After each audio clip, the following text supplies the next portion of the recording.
Hello friends, माझ्या चॅनलवर तुमचे खूप खूप स्वागत।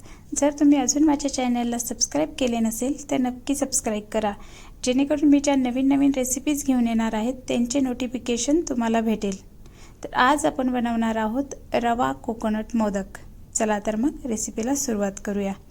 तर इथे मी ड्रायफ्रूट्स कट करून घेतले आहेत। 1 वाटी दूध, अर्धा वाटी डेसिकेटेड कोकोनट, अर्धा वाटी रवा, वेलची पूड, कंडेन्स मिल्क आणि 2 मोदक बनवण्यासाठी मोल्ड। तर आपण गॅस चालू करूयात। पॅन गरम होण्यासाठी ठेवूयात। पॅन गरम झाल्यानंतर आपण त्यामध्ये 1 टेबलस्पून तूप घेणार आहोत। तूप आपले आता वितळले आहे, तर आपण त्यामध्ये अर्धा वाटी रवा भाजून घेणार आहोत। 1 ते 2 मिनिटे रवा आपण व्यवस्थित असा भाजून घेणार आहोत।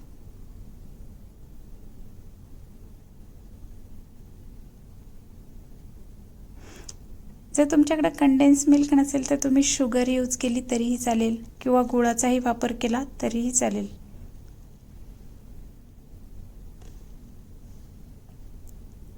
तर आता आपला रवा व्यवस्थित भाजला आहे, त्यामध्ये आपण डेसिकेटेड कोकोनट ॲड करणार आहोत। परत एकदा हे मिश्रण 1 ते 2 मिनिटे व्यवस्थित आपण भाजून घेणार आहोत। आपल्याला हलवत राहायचे त्याला, नाहीतर मग आपला रवा आणि ते डेसिकेटेड कोकोनट आहे ते करपेल।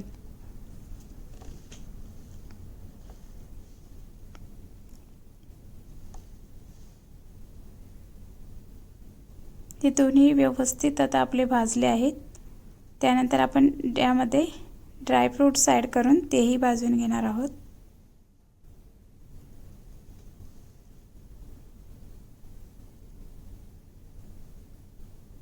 त्यानंतर आपण ॲड करणार आहोत यामध्ये कंडेन्स मिल्क। तुम्हाला जसे गोड हवे आहे त्याप्रमाणे तुम्ही कमी जादा कंडेन्स मिल्क करू शकता। तर इथे मी 3 टेबलस्पून घेतले आहे।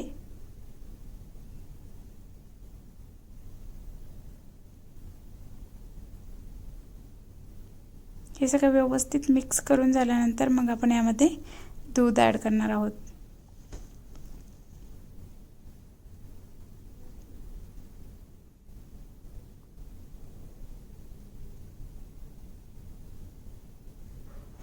थोडे थोडे करून मी दूध ॲड करणार आहे।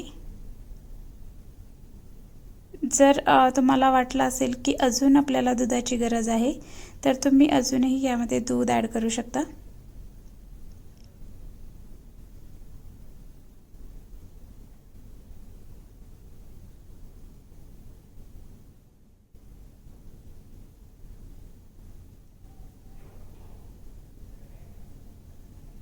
तर मी पूर्ण 1 वाटी दूध यामध्ये घेतलेले आहे।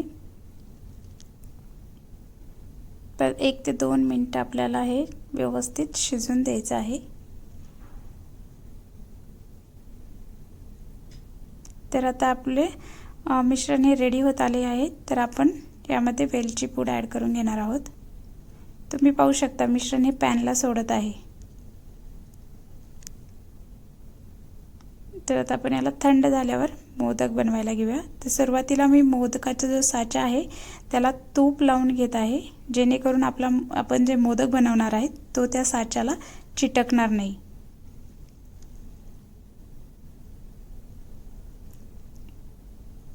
त्यानंतर आपण मोदकाच्या मिश्रणातून छोटा छोटा गोळा घेणार आहोत आणि साच्यामध्ये आपण त्याला भरणार आहोत। तर हलक्याशा हाताने आपण त्याला प्रेस करायचं आहे। आणि जर काही एक्स्ट्रा वाटलं तुम्हाला झाले आहेत मिश्रण तर तुम्ही ते काढू शकता। आता आपण हा साचा डिमोल्ड करूया। तुम्ही पाहू शकता खूप छान असा आपला हा रवा कोकोनट मोदक रेडी झालेला आहे। अजून एक मी तुम्हाला बनवून दाखवते। तुम्ही इथे गार्निश पण करू शकता। थोडंसं साच्याला आपण ड्रायफ्रूट्स वगैरे लावून तुम्ही गार्निश करू शकता। तर दुसऱ्या साच्यानेही मी बनवून दाखवते, त्याचाही शेप खूप छान येतो।